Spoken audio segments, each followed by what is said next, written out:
Folks, welcome to your week. We're doing it all over again. It is every 2 weeks. This is my favorite. This is a treat for me. We're going to go over the week in pop culture, reality shows, Beyonce, whatever comes up. And to do that is the one, the only.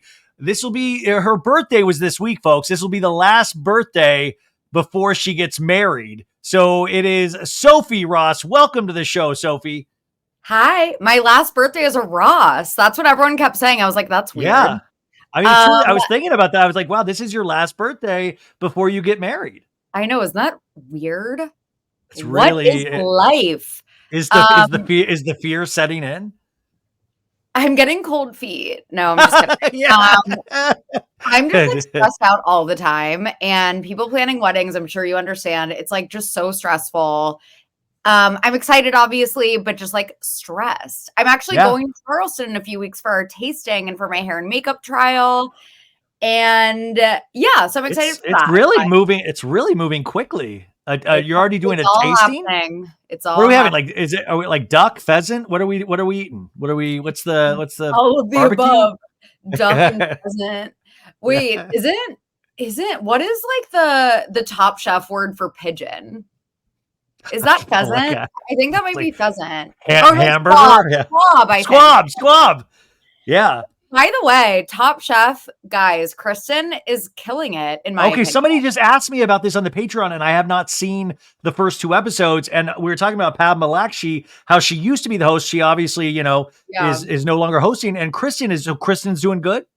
I think so. I personally think so. She isn't trying to be Padma. She's just trying to be herself, which I appreciate. She's bringing like a different energy to the show. It feels like a fresh show.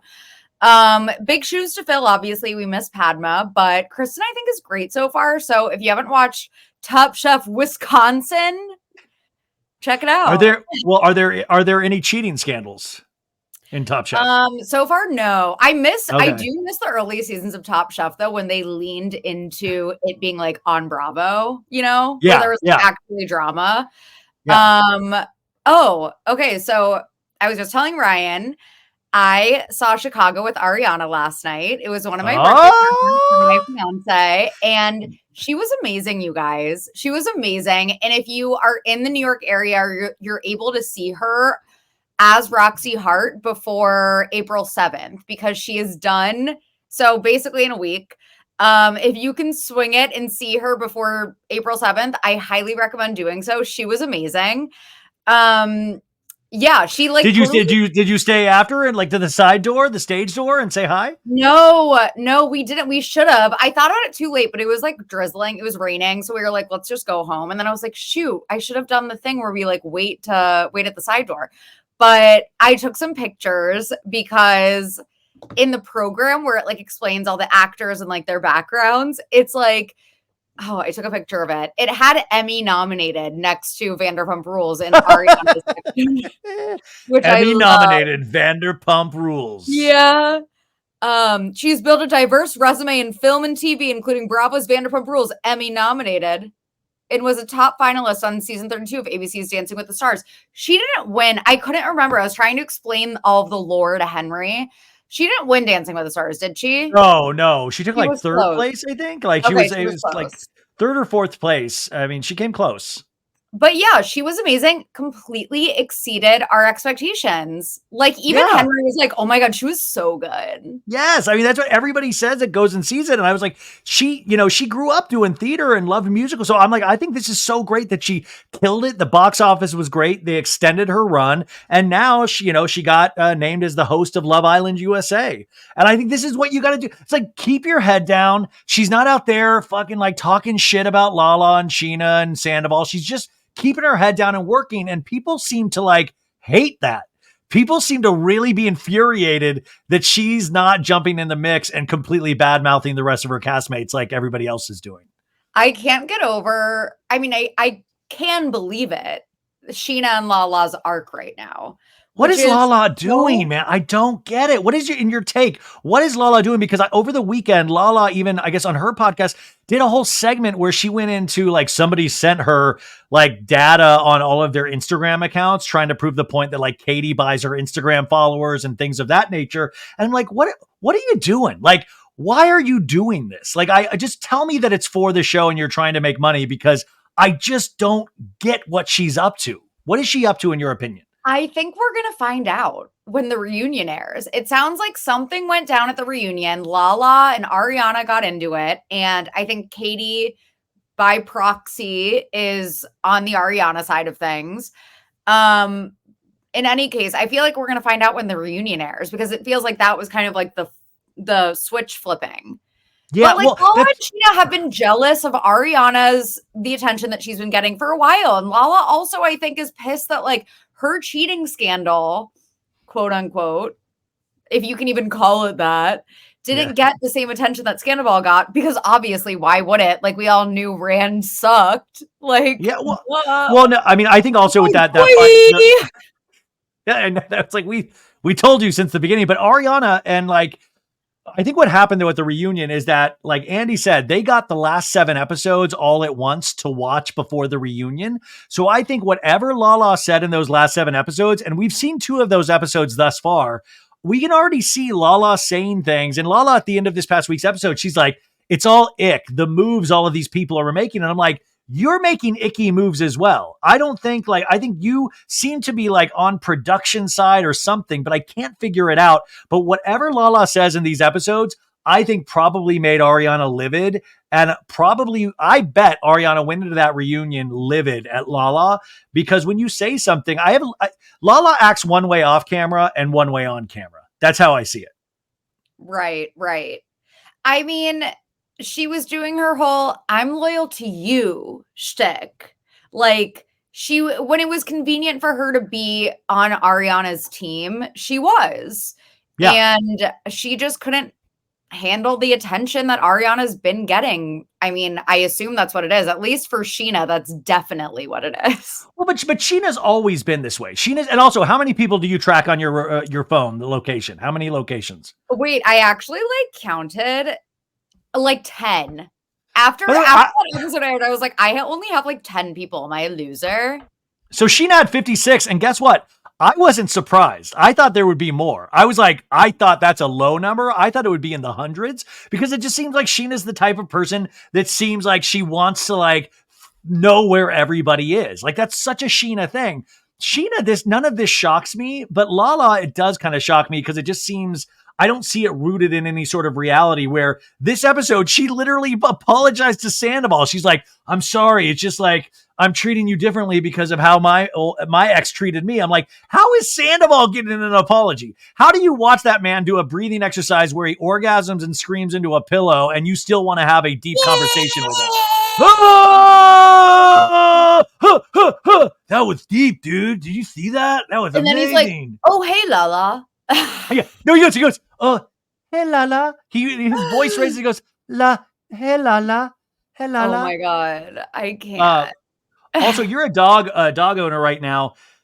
Would you ever, like, let's even take the cheating out of it. Would you ever talk to somebody that made it possible for your dog to eat 500 laxative pills and hair coloring? No. What is that? Why are we talking about that more? What the fuck is wrong with him? No, absolutely not. Oh my God. What a horrible human being. Horrible. I mean, like, listen, it's just funny. It's like, that to me would be a whole episode. The fact that they just breezed by that, I was like, let's go back to the laxative pills. By the way, Kristen Doty on her podcast this week, she actually said, she told a story back in the day that Sandoval used to give her laxative pills. Like, he was like a one-man pharmacist for Doty. Doty would be like, oh, you know, here's some laxative pills. Here's some water pills. Here's ADD meds, you know, like he would just like hand these things out. So I love to think of Sandoval just in the bathroom constantly in the bathroom. It works though. He looks great. He looks great. I mean, like, I assume is a weight loss tactic. I would hope so, Sophie. I don't think it's because he wants to be regular. No, I think it's all a weight loss tactic. I don't think he's just really interested in his colon. Sophie goes, Ryan, I think that might be because of weight. Yeah, that's it. That's it exactly. I don't know. Actually, one of the reasons I'm scared of getting a colonoscopy is because I'm going to have to take laxatives. And I'm like, I don't want to take laxatives. I'm telling you, I'm already on the toilet enough. I do not need... By the way, whenever you see one of my stupid memes, just know I'm on the toilet when that's happening. Like, just know that is what you're like. Just it's not a good feeling ever. It's like born out of pain. I wanted to read. Somebody wrote this in my Patreon today, and I thought this was genius. I love this name, Satchel Maloney. Maloney. Oh my God. I follow that person on Twitter, I think. I think it's the same person on Twitter. I love that Twitter name. It's my favorite. Like, remember Satchel? Satchel was Katie's ex-boyfriend for like 3 episodes last season. Date. Yeah. But anyways, she was talking about like the Lala, and she said season 10, no one can talk to Randall. Season 11, Ariana needs to forgive Tom. And then in Tahoe, Sandoval's an abusive groomer, but when they're back in LA, Lala says Sandoval deserves forgiveness. And then on her most recent podcast episode, Katie shouldn't care about Schwartz and Scheana because she knew Schwartz was like this. But then on Vanderpump Rules, Lala deserves sympathy because she couldn't possibly have known what Randall is like. Lala also is like, whether or not Tom has changed doesn't affect my life. I sleep real nice at night. But Ariana buying or not buying a new home affects me directly and is personally offensive.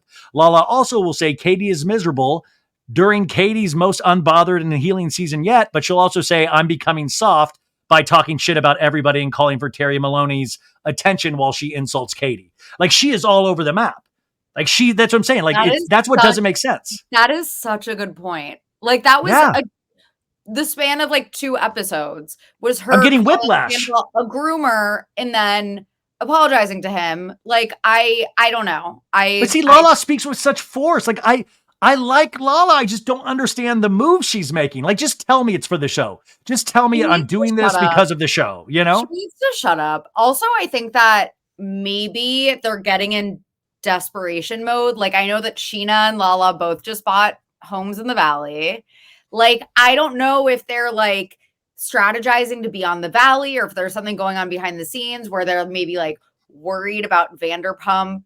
But let us know that. Let us know, like, wink, I'm not actually this unfeeling about certain situations, because also then when you're doing that, you're aligning with a certain online audience that just loves to shit on Ariana regardless. And they love to shit on Katie regardless. We have a couple more things about. To be fair, I used to be that person that would love to shit on Katie regardless.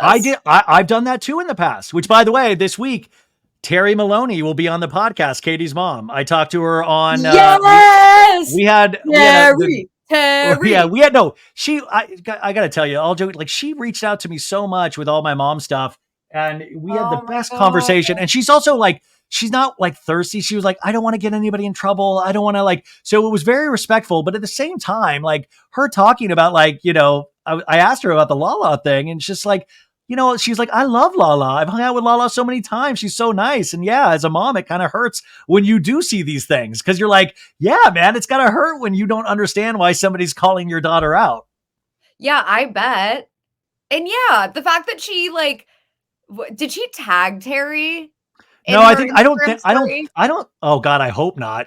She might have. She was like, I feel bad talking shit about Katie because I love her mom. Sorry, Terry.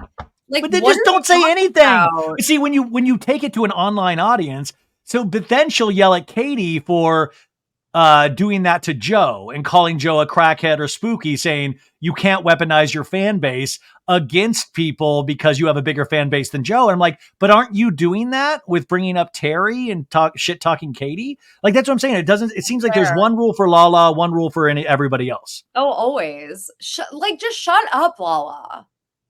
Lala. Lala, please. It's not about the pasta, Lala. It's not about the pasta. It's not. But you're right, though. She bought a $3.1 million home in the Valley. Ariana bought a $1.7 million home in the Hollywood Hills. Now, 3.1, I'm not a big math guy, but 3.1 is a lot more money than 1.7. I mean, I was surprised by that too. That's a big chunk of change. And I know she keeps saying Ariana's getting all these brand deals and all this stuff, but I would say that's a more responsible business decision to get a 1.7 million house than a 3.1. Totally. And also Ariana's house, like, actually, like, looks different. It's like, very hilty. Yeah. No, I'm happy for all of them. I'm happy Scheana got one. I'm happy Lala. I hope everybody should get a house. I hope Peter Madrigal gets a home. Yes. Everybody needs to live. I don't know. Yeah, but wait, so Ariana moved to the Hollywood Hills, right? That's where she, but I had heard that she modern. It's like a cool, not like the farmhouse. Not a farmhouse. Right. Not a farmhouse. Well, that's the other thing too, is that Ariana, I believe, made a couple offers on a couple of different homes over this last 6 months, and they didn't go through, and this one went through. So everybody needs to shut up also about she should have moved quicker. Like, I just don't get that she told us exactly what she was going to do the whole time, and now people are hating her for it, including her own cast. I just want to know. But also, if Lala has information, she needs to come out with it. Like, what's the information that you're what is it that you have that you think is worthy of talking shit about Ariana? Also, what did you think about Katie Maloney with the revelation of hooking up with disgraced Vanderpump Rules cast member Max Boyens? Ew. I mean, it sounds like it was wasn't it like for revenge? See, that's what they were saying. This is revenge, but I don't think it's that because, okay, I watched this Vanderpump Rules after show on Peacock, which is great. Katie says in that, like, dude, he was the one hitting on me. He was like me. Like, I'm saying, like, this isn't revenge if, like, they've been divorced 2 years, and if Max is Schwartz's best friend, isn't the onus also, on like, Max? Since when?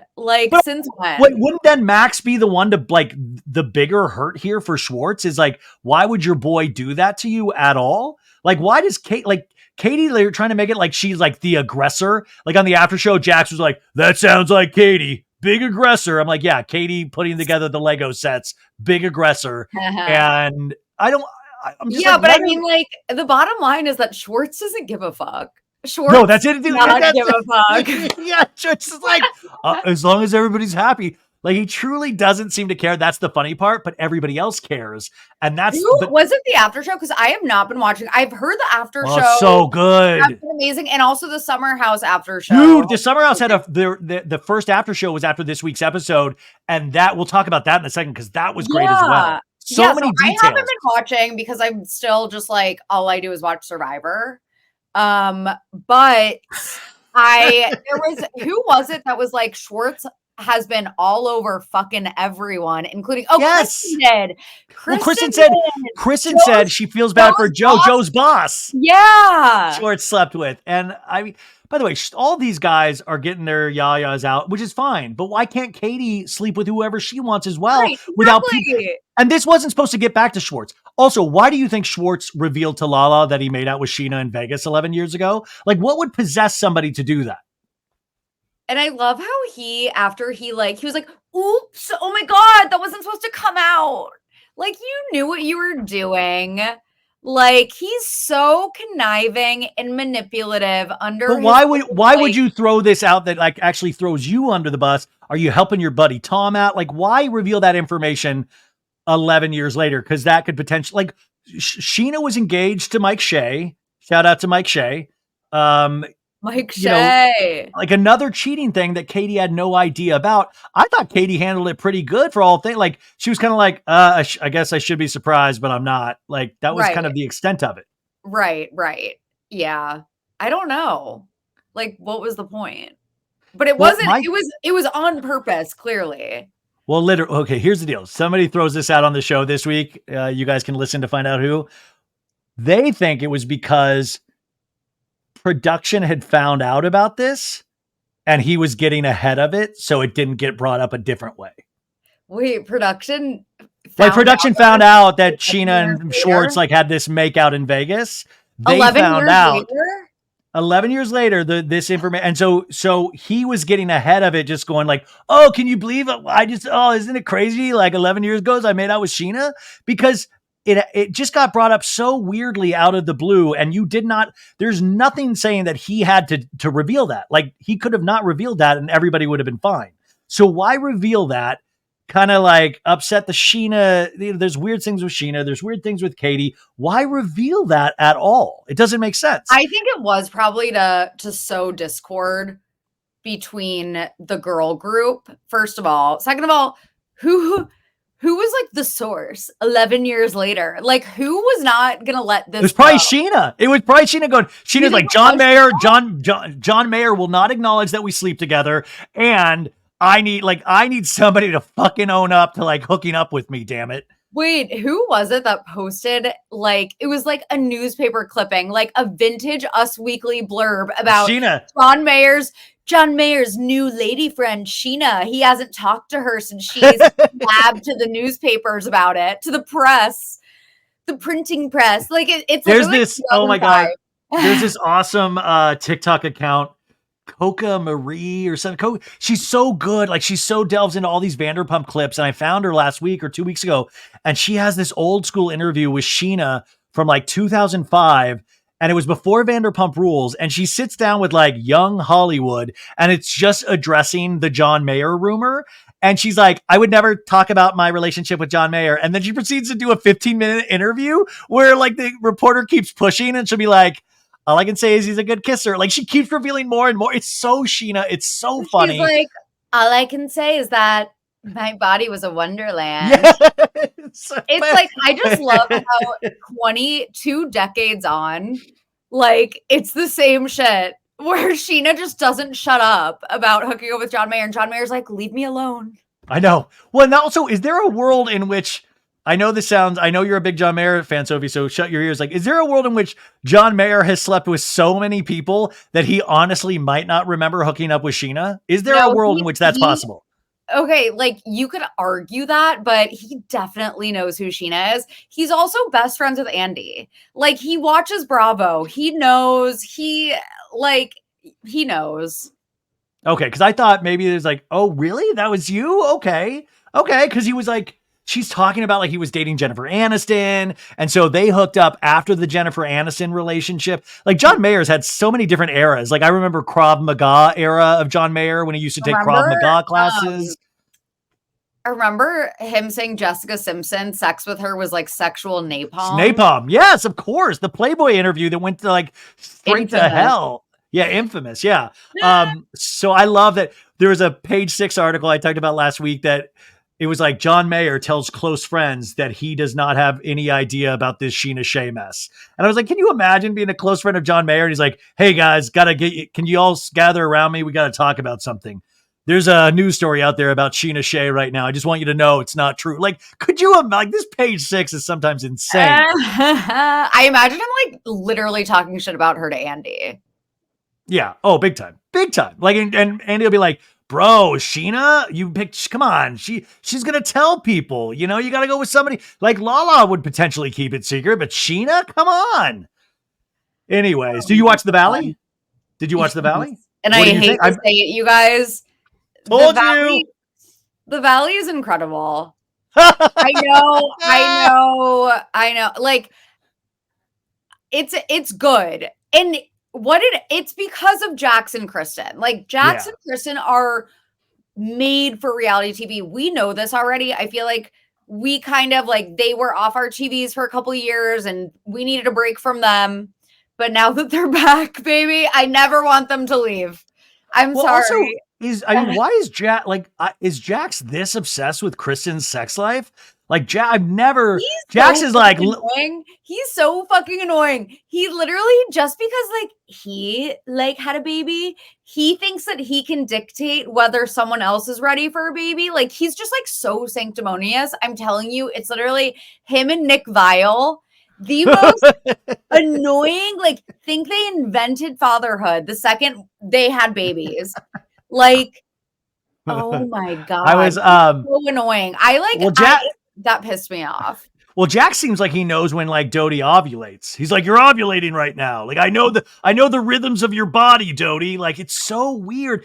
And then this past episode, you guys, if you're not watching yet, he has a guys' night with all the guys at this arcade place, a grown-up arcade. And then he thinks it's a good idea to bring Kristen's ex in front of Kristen's new boyfriend. And he's like, hey, I just thought it would be good. I want to hang out with everybody. It's all about family. It's all about love. You know how I am. And it's like the dumbest. He even tells the other guys about this idea. And they're like, are you fucking kidding me? That's insane.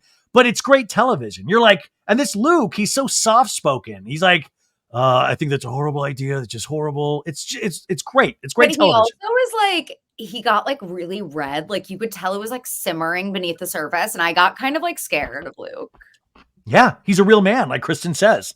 He explodes. A real man. He has 70 acres. Luke, Colorado. I loved when Jax was like, I promise I'm going to like work on learning his last name. Like, but I love the like, he tells Luke, he's like, hey, I did it because I love everybody. I'm a friendly guy and we're all a family. And I want to, and then in Talking Heads will be like, I don't know why Dodie makes me fucking hang out with her boyfriends and I get attached to them. It's all fucking bullshit. And then it's like, how do you tell like somebody that like, oh, we're best friends. I'm like your good friend. And then just talk mad. Like none of these people on Vanderpump Rules of the Valley. I know a couple of you listen, stop trusting. Like there's no trust that should be given to anybody. I don't even care if you're Ariana. I don't care. Nobody should trust anybody on these shows. It's all out the window. Right. Also, 7 people texted me to ask me why Brittany's mouth is upside down. Okay. So poor Brittany's mouth. Okay. So I went to Jax's saloon for the first time. I went to a saloon on Tuesday with Mary Payne and Ingrid from Pink Shade Podcast. Shout out to those. How was it? It was okay. It was cool. Like they did so it was fine.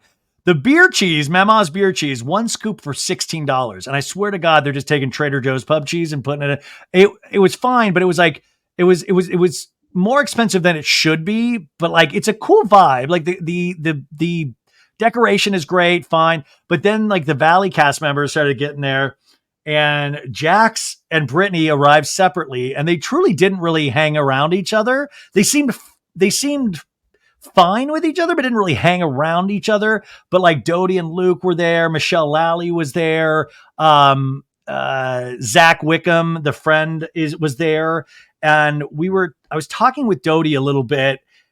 Jax was bouncing all over the place. He had a lot of energy. He was bussing tables. He was helping then they left, and I was trying to get a video of Jax bussing his beer cheese I was like, oh, now it's just, I waited for like 10 minutes. I was like, this is sad. I'm an older man just waiting to get a funny video of Jax bussing beer cheese. But I think, why didn't you? I just didn't want to keep waiting. It was okay. It's going to be a 12 episode season, not 8 episodes, 12 episodes. And I found out that they're going to like go into like Dodie's past, like why she got fired from Vanderpump Rules. I hear all of that shit comes up again. Well, in the preview for the season, she's like, I wish I was just on Vanderpump still. Like they like break. Oh, that's probably, yeah. I mean, but see, I think that kind of works. So yeah, the Valley, a big thumbs up. What did you listen to? I need to hear more about Jax's saloon. Is it like, okay, first of all, was it like crowded? Like, did it seem I would say I thought, I didn't realize it was they have a viewing party every Tuesday. So I didn't realize it was that. So I thought it would be packed. It wasn't packed. We got there early too. It was early 6:30. So maybe it got more packed as the night went on, but it was like about 45, 50 people. Where is it? It's just right on Ventura Boulevard in the Valley. Like it's right next to this place called Rocco's. They have a location on Santa Monica Boulevard as well. But I mean, if the prices were a couple dollars cheaper, I would be like, oh, this is like a cool place to drink actually. But I just, the $9 for a Bud Light was kind of ridiculous. I thought that's insane. And I live in New York. Was the decor like saloon inspired, like Western inspired? Not really. I mean, there were like certain things, but like it had a lot of like Jax's like professional like hockey jerseys, like the stuff I've seen at his head. Like he brought stuff over.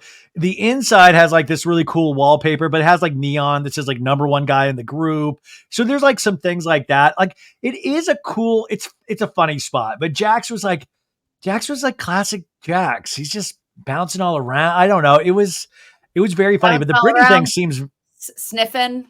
No, I didn't see it. Red Bull, man. Brittany, but it seems like, well, no. So the whole reason I bring that up is that Brittany, like, so the first episode, she has something around her head because she got like a chin surgery or something like that. So I think that's where it is, because in person, her face looks totally normal. Like so it's better now because she looks great. I thought she looks great. Okay. I was, the only thing is I'm just saying, like, I can't say this as a guy.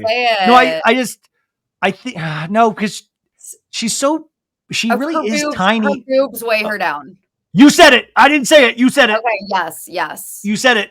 Those are the two things I kept noticing every time she was on screen. I was like, that's the only thing, because she's so tiny. She's tiny. And then wait, also the hand motion you just did? Because I just saw Chicago. And if you've seen the Chicago movie, it's in the movie too. I love you, baby. I love you. I'm sorry. All YouTube viewers, you'll get it. No, I mean, I don't know. But yeah, she is tiny. They weigh her down. They're just like way too big for her body. Just the moment she got those, we all knew. Like Jax was like, put some D's on that bitch. Put some D. God. Remember that episode? Yes, that's where I'm the number one guy in this group episode. Yeah. When he's correct me if I'm wrong, but I'm like 99% sure. Yeah. But I'm glad to know her mouth that it was temporary, because she looked very, I mean, honestly, she did look really pretty when I saw her. That was the only thing, was the corset thing was like, I was like, she dresses for these boobs, you know, like wearing like a Western style corset. I keep imagining it being like Western, even they have saloon doors that like go. No, it's not like that. It's not, it's not Cowboy Carter in there. It's Wait, I wish it was. Did you listen to the new Beyonce? Yeah. Yeah. What did you think?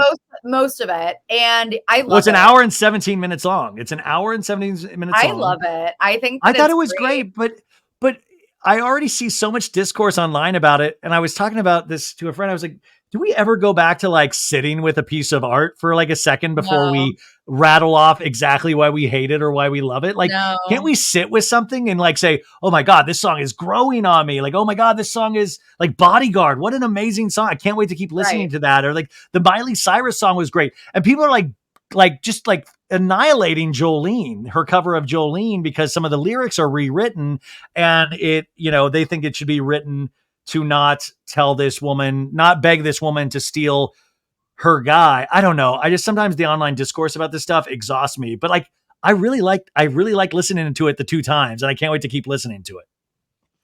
Yeah, I agree. I mean, we live in a reactionary society that just thrives on clicks and subscribes. Not to throw you under the bus, Ryan. Yeah, I'm a big clickbait guy. You know me in the show. Big clickbait. Huge clickbait. Always doing the clickbait. But yeah, okay. I love it. And I just think it's such a departure for her. And I think that, and don't come after me, Bayhive. Do you pronounce it Bayhive or Beehive? I do Bayhive. I've never said it. I do Bayhive, but I think I'm saying it wrong. I think it's Beehive, but it's spelled Bayhive. Okay. Either way, don't come after me. But I do think that her past few albums, a lot of it sounds the same, in my opinion. And that's my opinion. Like, don't come after me. I just love like how much of a departure it is. Like, I just like that for any artist when they like, spice it up. No, but at the same time, I don't want to scare people off. This wasn't like, it's definitely country influence, but I didn't consider this a country.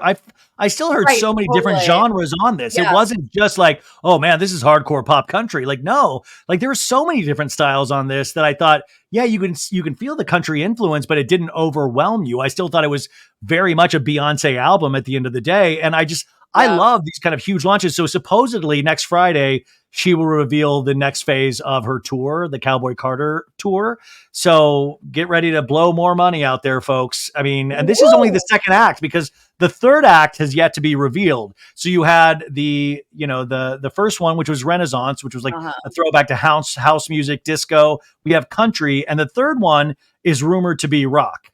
So I'm curious, Beyonce with a rock album. I'm excited. No one's doing it like her. Let's be honest. I mean, there's so much thought put into this that it must exhaust other musicians. You're like, what the fuck? I just like am making a couple ditties here. And this is like so well thought out. She has like hundreds of people working on these albums. It's like a James Cameron film or something. I love it. What do you think of Summer House? Because I'm loving, once again, I'm still loving this season. I'm very into the season of Summer House. I'm like very pleasantly surprised. Jesse Solomon, if you're listening, I'm not married yet. Dude. Okay, Sophie, I saw this now a couple times, and Sophie like really likes Jesse Solomon. Like, is that weird? I feel like he's like objectively hot. Is he not? but the way you're going, like, I just feel like it's a lot. I feel like he hasn't earned this kind of thirsting yet. Like, wait, really? Like you really, no, not at all. I feel like he's great, but I don't like it. Also, it was revealed this week that Jesse Solomon. Weird about Jesse Solomon. Like, I didn't think Jesse Solomon went on 3.5 dates over a New York week. And that's normal. That's normal. That's too many dates. Isn't that? That's too many dates. I'm sorry. I actually don't know how old he is. I actually think he's like 30. So he probably is getting to the point where he's ready to settle down. He also works in finance. He said that to Kyle while they were eating Sour Patch Kids. Yeah. I think he's 30. He works in finance. I feel like that seems normal to me for like a 30-year-old finance guy in New York City, like 3.5 dates a week. Yeah.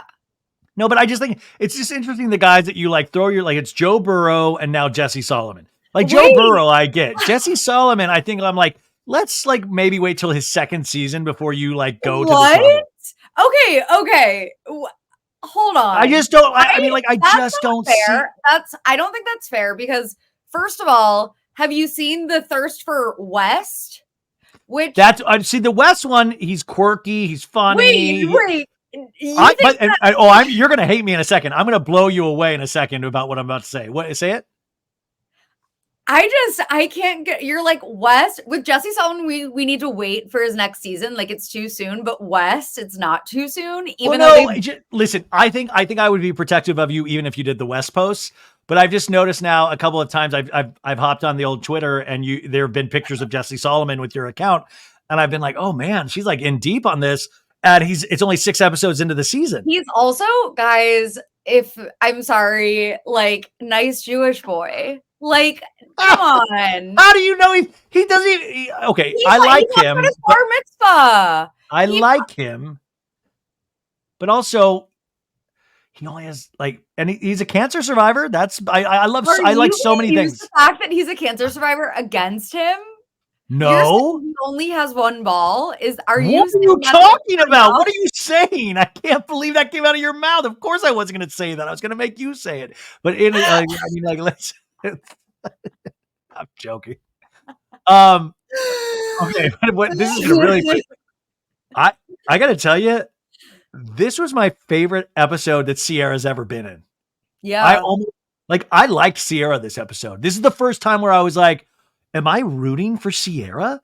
Like when she put on that costume and then she explained the Austin of it all. And she had that moment of like, these relationships live forever because we're on this show and it's never going to be forgotten. Yeah. Like it's so true. We still bring up the Austin every time we talk about Sierra and she nailed it. And I was it's actually a great point. It's a great point. Go ahead. I completely agreed with Paige this episode as well. Her talking about finances. I will say, Craig, if you're listening, dial it back 30%, man. Like you don't have to keep asking if she loves you. You don't have to keep asking. Like it's like at a moment, like a couple moments, I should never have to feel sad for Craig Conover because he has everything going for him. I should never have to even be like, oh, poor guy. Like I was doing like poor guy a couple times during watching this episode, but I totally understood where Paige was coming from in terms of making her own money and never depending on somebody like that. Also, Craig, if you're listening, like I would love a 3-bedroom apartment. Why don't you shout that out to Jesse? Not Craig. Yeah. But yeah. And I've been with the guy before who looks at me at parties and says, "Do you love me?" That's the fastest way to give your girlfriend, I'm sorry to use this term, the ick. Yes, that's what I was like, never like, but also I really would hope in future episodes we can steer away as far as we can from Paige and Craig's sex life. I don't need to know that they throw it down every day. Like I don't need to know that. I did appreciate what Paige said about finances. I didn't love what she said about like, oh my God, if you're only having sex a couple times a week as a couple, or like, oh my God, we fuck every night. Like acting like it's normal to be in a long-term, I guess long distance relationships are different, but everybody like lives with a significant other and is in a long-term relationship. Yes, it gets into every single day. Not at all. No. But also, but see, that's the thing too, you pointed out, is that they're in a long distance relationship. So they don't see each other. So when they do, this Craig is trying to throw down as weirdly and often as possible. Of course. Totally makes sense. But also on the after show, Carl says on the after show that this summer that they filmed this, they only had sex 2 times. And one of those was in the summer house the whole summer. Wait, Craig said that? Carl says this about Lindsay. Lindsay. So that's even where they were at. Cause Lindsay says to the girls, like, oh, we like every couple of weeks we'll have sex. And obviously that's part of what's going on and all that. But then it goes even deeper on the after show where Carl's like, yeah, just to let you know where our heads are at. We only had sex 2 times the entire summer. I mean, that's kind of wild. That is even the stressful of that's clearly, and I did agree with Paige also. The one part that I did agree with is that when someone says they're having sex every couple weeks, it's actually probably like every 6 weeks.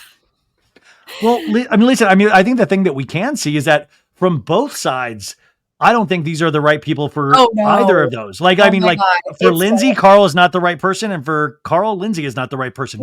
That's definite. Yes, that is extremely clear. Crystal. But, and I hate to say it, I think there's another couple that simply isn't compatible, but I think I know what you're about to say. Lover boy? I'm sorry.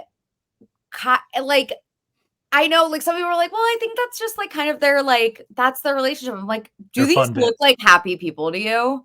Happy in their relationship? Like, I just, they're not compatible. Well, the moment Carl and Lindsay, last episode, they got along because Carl and Lindsay were the people fighting. And then Friday, Carl wasn't there and Carl and Lindsay weren't fighting. So Amanda and Kyle were fighting. And it is one of those, like, this is why the show to me is so good this season. You have 4 different types of relationships. You have Wes and Sierra, which is like the new relationship when you're all googly goggly, trying to like cuddle and it's like so romantic. Then you have the, Kyle and Amanda, the people that have been married, they seem to the old married couple. They're waiting to see if they have kids. Like, it's kind of good, but it's kind of bad. And then you have Lindsay and Carl, which is like completely like going to flame out. And it's like just explosive. And then you have Craig and Paige. And you have the 4 different types of relationships. That's a long distance relationship. And I think that's what they need to lean into. That's so interesting. It really is like all of the stages, like Paige, like the ones maybe like about to commit, will they or won't they? Kyle and Amanda, old married couple, Lindsay and Carl on the downswing. So if you look at Summer House as all those various stages of relationships, I think that's why this season works on top of the newbies actually having good vibes and everybody getting along with them. Because even when Lindsay got into that fight with Carl, they all still are getting along with Lindsay. Like, they're still cooking dinner with her. They're still, like, Kyle's the one saying stupid shit. So I think, like, it's really a great season. Also, Summer House experiment, like, Stanford prison. Who? So, Summer House Martha's Vineyard. You guys, not enough people watched it on Sunday. I wanted to say about Kyle and Amanda. Yeah. What up? Oh, the fact that like Amanda is always like, oh my God, my favorite part of the week was like Kyle leaving. Like, she's always saying things like that. And if Carl and Lindsay said that, everyone would be like, oh, but like, because Amanda says it, it's like funny. But I'm like, no, like, she said the same thing on Winter House where she's like, oh, I didn't really want to come and like be with Kyle again. Like, don't you, I feel like that's like a big, obviously you need space from someone you live with, but also like, I feel like I miss my fiance. Even if I get annoyed with him, I like miss him. Like, she like hates him. I feel like, like she needs to be with someone, I think, that like lets her just like, well, they're just not compatible, but I feel like he needs someone that's like on his like work hard, play hard. And she's like, needs someone, but that's why chill. But Lindsay, Kyle needs somebody. Well, I hate to say this, if like, Amanda, I'm sorry if you're listening, but Kyle needs to be with like a Lindsay type. Yes. Work hard, play hard, Yes. Exactly. But Amanda, I want to point out, Amanda really did. She's the one that did all that Loverboy design, all that, like all the stuff sells, or like all that merch. Like she did that. She did the limoncello. She even pointed that out, which almost sounded like something you were going to point out to your divorce attorney. Like they're going to play this clip for like the divorce attorney down the line of how much Amanda has actually done for Loverboy.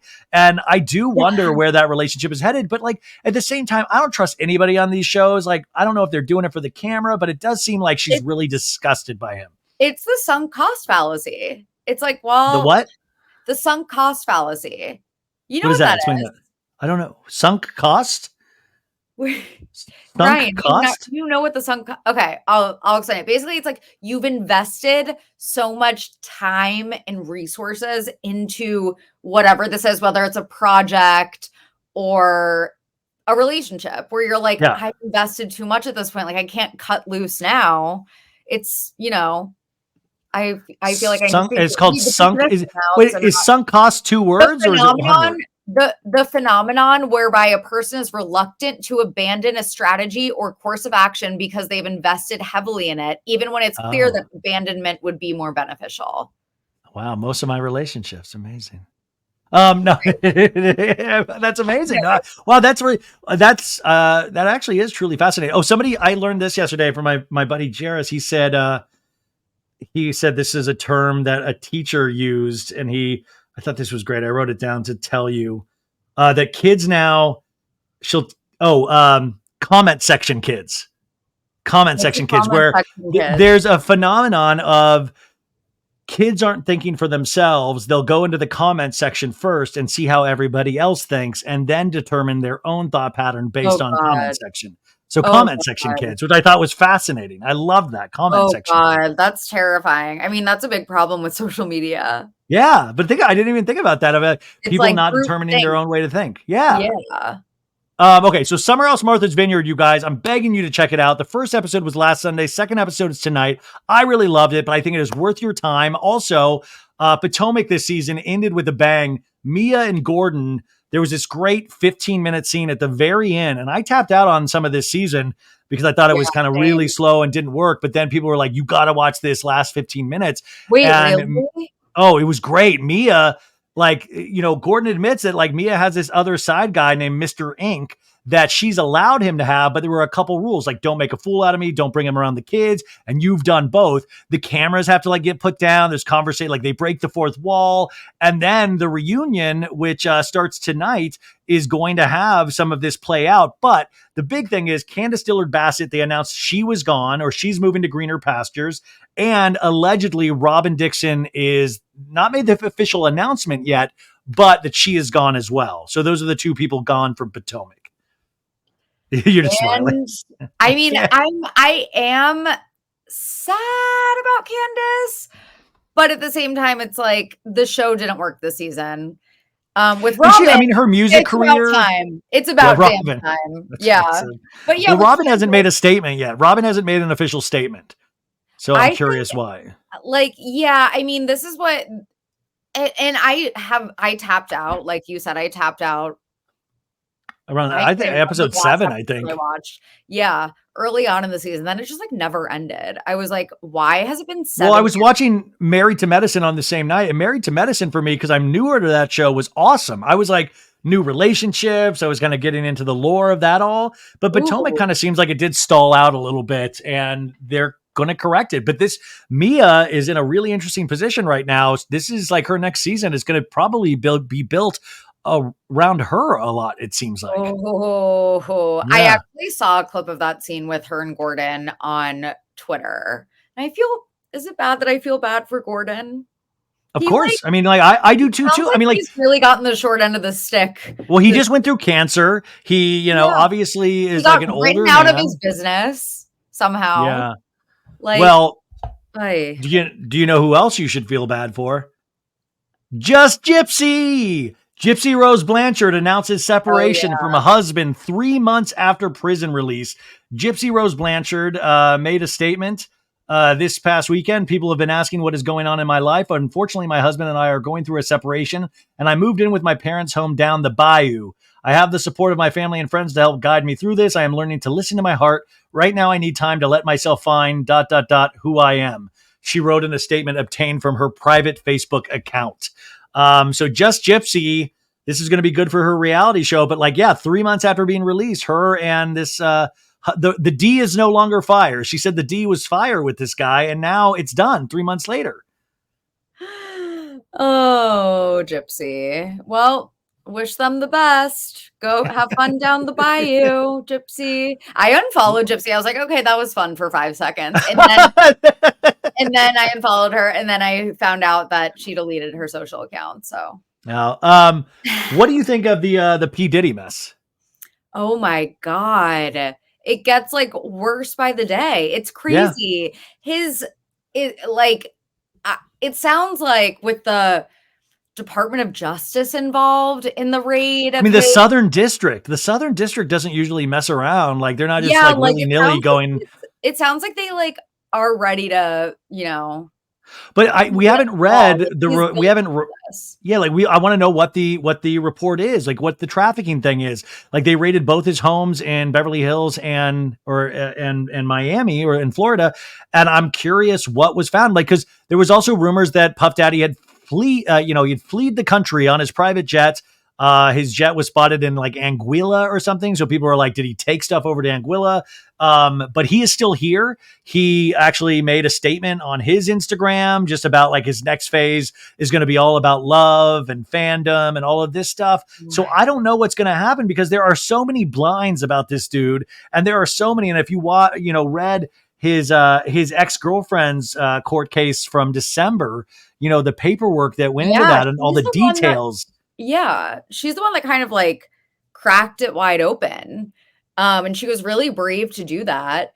And some of the stuff that's come out, like we know at this point that he blew up Kid Cudi's car. Yeah. And he also like him and his sons allegedly shot someone. So that, and then, alleged human trafficking. And drugging and assaulting underage girls. Like it's just about every horrible thing that a person could do. Yeah, not good. Yeah. I mean, I'm just really curious what's going to happen next. 4 women, including his longtime partner, Cassandra Ventura, have filed lawsuits against the musician, accusing him of sexual and physical abuse. This producer, Rodney Little Rod Jones, filed a similar suit in February, alleging Combs abused him over a year-long period, and he was living on the star's properties and working on his music. And then in statement in December about some of these, he said, let me be absolutely clear. I did not do any of the awful things being alleged. But now in March 2024, federal agents raided 2 houses owned by the star as part of an ongoing investigation into sex trafficking. His lawyers called the action an unprecedented ambush and a gross overuse of military-level force and maintained his client's innocence. But Puff Daddy is still out there. He was, paparazzi'd at a couple different places, one with his daughter, I'm just curious for these, allegations to actually drop what they do have, because they wouldn't do this if they didn't have something. They don't just do this for just shits and giggles. Exactly. It's like I haven't seen a whole lot of people, thankfully, that are like, well, let's wait for the proof. Let's wait for the truth out. It's like, no, I mean, if these departments are involved, then yeah, they have pretty good evidence. But also, but like you said, like I've read so many, Beyond the Blinds, the podcast did a great episode. I was told, I haven't listened to it yet, about I would love Diddy blinds and stuff. So go check that out if you haven't. I'm going to check that out just because there's so many blinds, but that's the thing, is trying to decipher what's bullshit and what's like, because some of this stuff is so fantastical and and I don't doubt some of it's true, but like they're bringing Justin Bieber into it. What did he do to Justin Bieber as a kid? Like all of these things, and I don't know how far to I don't know, sometimes it's just crazy, a lot of bad stuff. Yeah, it's like a whole rabbit hole. He really is like a Gotham City villain. Yeah. He turns into like a kingpin, like a mafia boss. Now,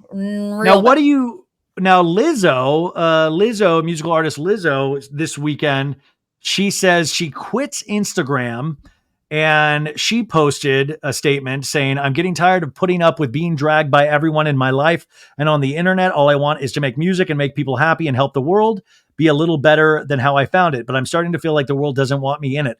I'm constantly up against lies being told about me for clout and views, being the butt of the joke every single time because of how I look, my character being picked apart by people who don't know me and disrespecting my name. I didn't sign up for this shit. I quit. Do you think Lizzo has quit music? No, I think that she's pissed that it came out that she was horrible to people underneath her and was kind of a bully. And she got backlash for that, as she should.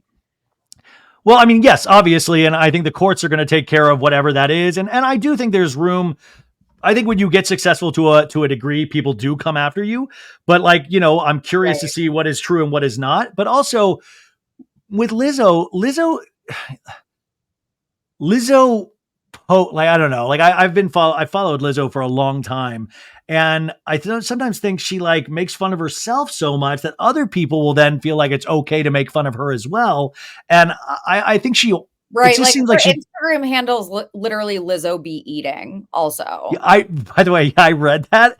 You know how my dyslexic mind always read that? I always thought it was Lizzo beating. Yes, exactly. I thought it was Lizzo beating, like a beatbox. I thought her middle name was beating or something. I just thought it was like beatboxing, Lizzo beating. And I was like, I literally thought her middle name Lizzo be beaten. And I read it, I was like, Lizzo be eaten.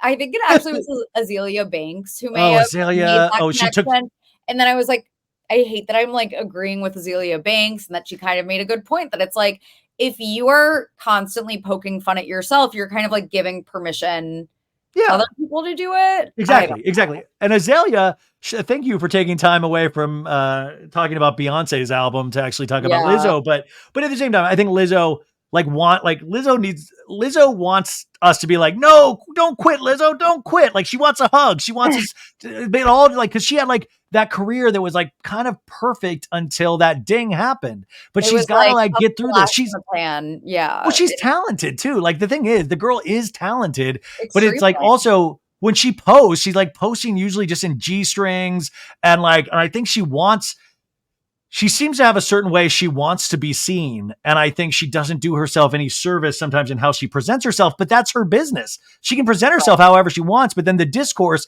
is going to sometimes be things that you're going to disagree with. And especially because of the body positivity movement and things like that, I think it's got to be hard in a different way than a lot of pop stars that, you know, are not her size have to deal with. So I'm sure it's incredibly frustrating, but it still doesn't take away from the fact if she was an asshole to all of these dancers and over-sexualized them in certain ways. Right. Yeah. Okay, Lizzo, hang in there, bud. Hang in there, Lizzo. Also, before we leave, I forgot to bring this up to you earlier. There's a podcast, Breaking the Rules podcast, and they messaged me to point out this was kind of interesting. I'm trying to find. Oh, yeah.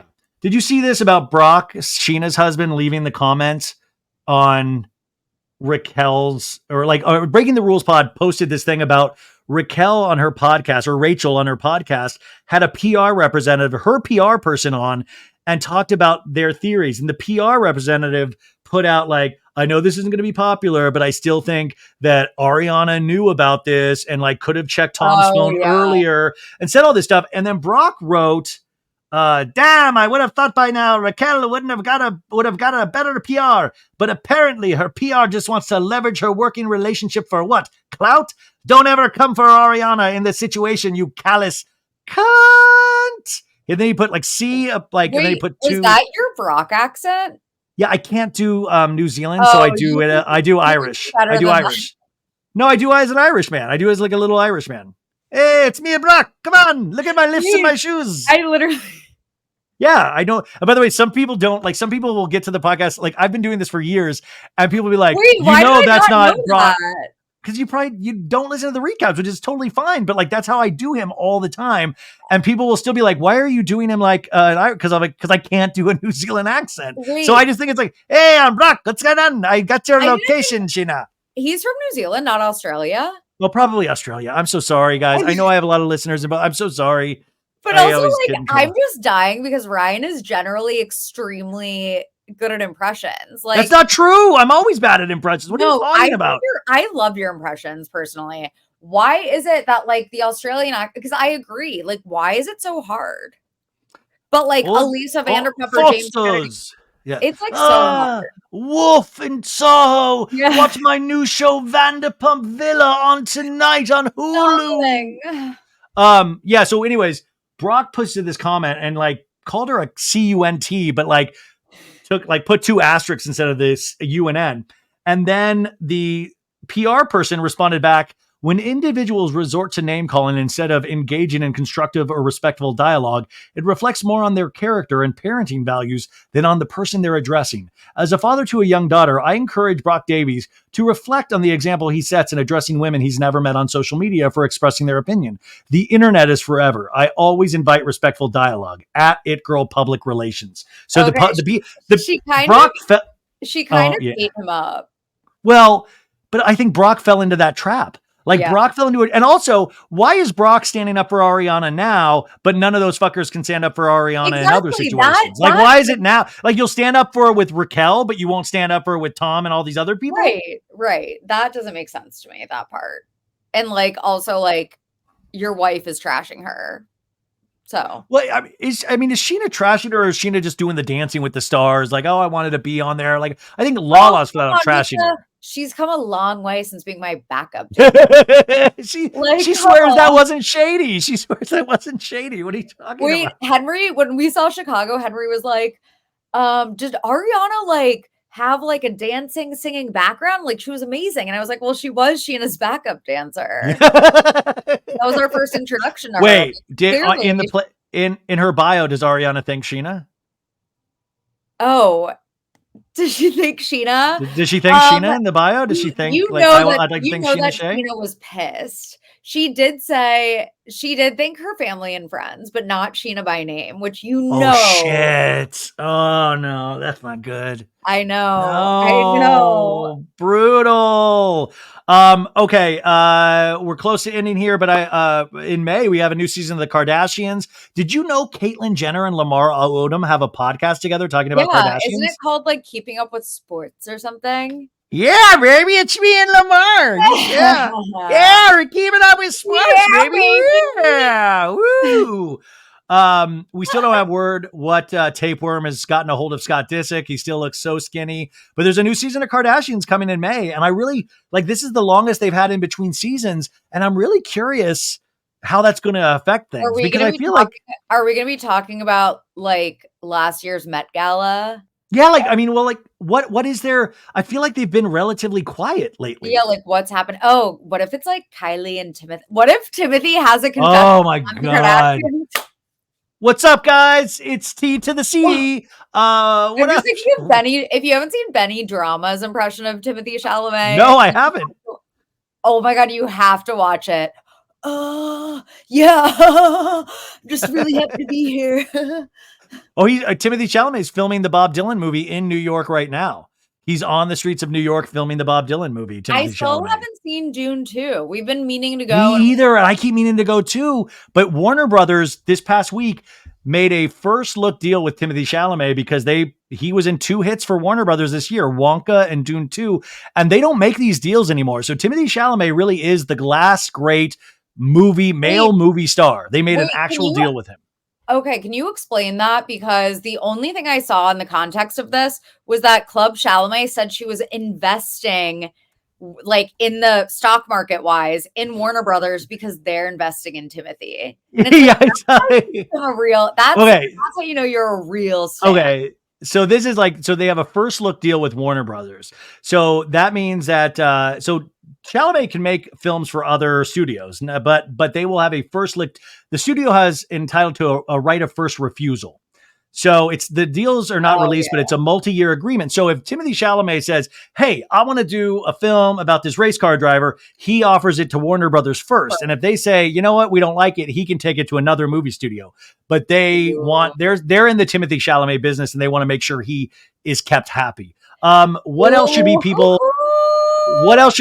watching? What have you watched this week? What do you want people to? I mean, I know you need even Survivor, but I've watched Survivor Palau, Survivor the Amazon. Now I'm watching Survivor Cook Islands, which is Parvati's first season that she's on. Oh, shit. And can I just say that Survivor Cook Islands, they started out the teams. This is 2006, so I know like kind of a different time, but they had the teams divided by ethnicity. No. It was the Latin American or Hispanic team, the Asian American team. Oh my God. The Caucasian team and the quote unquote African American team. That's insane. Anyway, and Parvati is on the Caucasian team. Oh my God. But anyway, yeah, Survivor. Okay, so we also saw, well, me and my friend did. We saw Late Night with the Devil. Oh my God, I want to see that so bad. Was it good? Was it scary? It was really good. And it was like I don't love like super, super scary. This was like the kind of scary that I could watch and like be. But it's this guy's late night talk show in the 70s where he has like a girl that's possessed, right? Yeah. And then like crazy shit happens in front of the studio audience. Yeah. Yeah. I really want to see that. And then also we watched Roadhouse. With Jake Gyllenhaal. How'd you like it? I actually enjoyed it. Was it sexy? It was a fun time. It was kind of a little sexy, a little like, 80s, like, just like bad dialogue. Good. We watched Cruel Intentions. Thank you. We watched Cruel Intentions again for the first time in like 20 years. Remember the movie Cruel with Ryan Felipe? And like, it doesn't really hold. I mean, like Bastion. It's just like, it's such a funny movie in retrospect. That was like my sexual awakening, I think, was Ryan Felipe. His little butt at the pool. Is it his little butt when he's washing his back in the pool scene? Yes, and his entire character in that movie is like. But also, like, it's one of those things. It's like I feel this way about Love Is Blind too, where the movie, it's like him and Reese Witherspoon's character probably hung out for about a week, and then all of a sudden, like, I've never felt a way about you in ever. Like, here's my journal. And I like they're just loves all of a sudden, and I always just think like, cause I'm older. So I'm like, that's ridiculous. You both will find somebody else. And especially if you didn't die, you would have been fine, Bastion, or what is Sebastian or whatever your name is. Bastion. God. So you're not. So I finished second season of Traitors UK on Peacock. I'm still on like a big Traitors bandwagon that I'm loving. Also the Steve. Yeah, I loved it. Steve Martin documentary on Apple TV. It's a 2-part documentary on Steve Martin and his life. He participates in it. And I just love that man so much. So recommend that. And also I watched the Jennifer Lopez documentary, The Greatest Love Story Never Told. Holy shit. I love the scene where she's like, her hair. And Ben Affleck's like. That little girl in the Bronx. She was crazy. Yo, I want a ham on a deli roll with an orange drink. If you know, you know. No, but Ben Affleck wrote her all of these like beautiful letters, all their emails from like 20 plus years ago when they first started their romance, and put it all together in this binder and stuff. And he entitled it The Greatest Love Story Never Told. And J-Lo like just puts it out for all the musicians and the producers to read through for inspiration. And he's like, yo, what the fuck? It's supposed to be the greatest love story never told. Aren't you literally like, so all these like, it'll always be like, Captain G-Wiz. It'd be like, they call him Penafleck. They're like, yeah, we know you, Penafleck, because it's all his writing and stuff. And like, he's like, what the fuck? Oh. You just let everybody read my shit? Wait, I feel like I need to watch it now. Oh my God. It's hysterical. Ben Affleck, did it make J-Lo, you like a Ben and Jen truther? Like they're incredibly genuinely in love. Yeah. You like Ben Affleck really seems like he truly loves her and is trying to support her. J-Lo is working up against something that she's worked up against her whole life, is wanting a seat at the table, even though she's already seated at the table. So she wants it so desperately. And like, she self-funds this insane music movie that's on Amazon right now for $20 million of her own money. And it's just like and even like the reception to this, there's so much hate out there for J-Lo right now. And she just wants to be loved. She just wants to be respected and loved. And she wants it so badly. And we know she wants it so badly. And we're not going to let her have it. Like, I just find it funny. I feel like. Remember when she did like the J-Lo challenge? It was like, it was one of her. Oh yeah, and it didn't tried to start a social media challenge, and then no one did it, and like everyone was making fun of it, and she ended up like deleting it. And also I think in the documentary, isn't she like, do you think there are people out there waiting for the next J-Lo album? No, I'm doing this for me. Or something like that. Yeah, there's a lot of moments like that. There's a lot of moments of like, you don't need to be doing this. She's like, I know I don't need to be doing this. I'm doing this because it's like, in that me. kind of does make me like unironically stan her. Like no, she like I agree. I'm at that space. I'm at that point because I'm like, man, she is just taking a beating where I'm like, she still did it. She still put her money where her mouth is. Yes, it's not Renaissance. It's not Taylor. It's not like but I don't even like she's like the anti-Beyonce who's like so mysterious and just like, you know, lets her work speak for itself, doesn't really like talk to many people, doesn't talk to the press. But the Ben, I mean, it really is cute to see them kind of because Ben will be like trying to explain things to her or trying to, you know, like you can see where their relationship, but at the same time, I'm just like, man, it's going to be hard to keep that relationship going. I have a feeling like not because of cheating or anything, but I just feel like her ego. Well, it's not even, there's something that an itch that she'll never be able to scratch. Yes. It'll never happen. Yes, I can definitely see that. And also, I mean, we know that, and nothing against, you know, people who marry multiple times. Sometimes that's just like your journey. But I think with J-Lo, it actually like, I can kind of see why it's like Lindsay Hubbard. It's like Lindsay Hubbard. Well, yeah. I mean, like J-Lo, this is her 4th marriage, and she points that out. And it's like, that's, you know, when you're about to hit the 5 timers club, that's a lot of marriages. That's a lot of times that you thought something was going to work. And I don't know. It's really, but anyways, I recommend it even for a laugh. It's a little long. It's an hour and a half, but there are certain moments where you're like, oh, this is really weirdly funny and just weirdly good. But I don't know. So, Sophie, anything else coming up this week that we need to know about for you? The wedding planning is just chugging along. I know wedding planning is my life right now, and it sucks. I don't. But you recommend Chicago, so that's it's on its like last 2 weeks. You guys definitely see Chicago. The last couple weeks. And yeah, I'm doing Jeff. I actually need to talk to you about this because I kind of want to, you know, maybe do something at Republic during. Yes, yeah. My wedding in fact, weekend. Sandra was looking into. I think I might try to interview a couple Southern Charm people while I'm out there. So we're looking at also if you go out early. Okay, sorry, we'll talk about this after. Okay. Okay. Thanks, everyone. Bye guys. Have a great week. Bye. Hope everybody has a great week. April Fool's Day. Bye.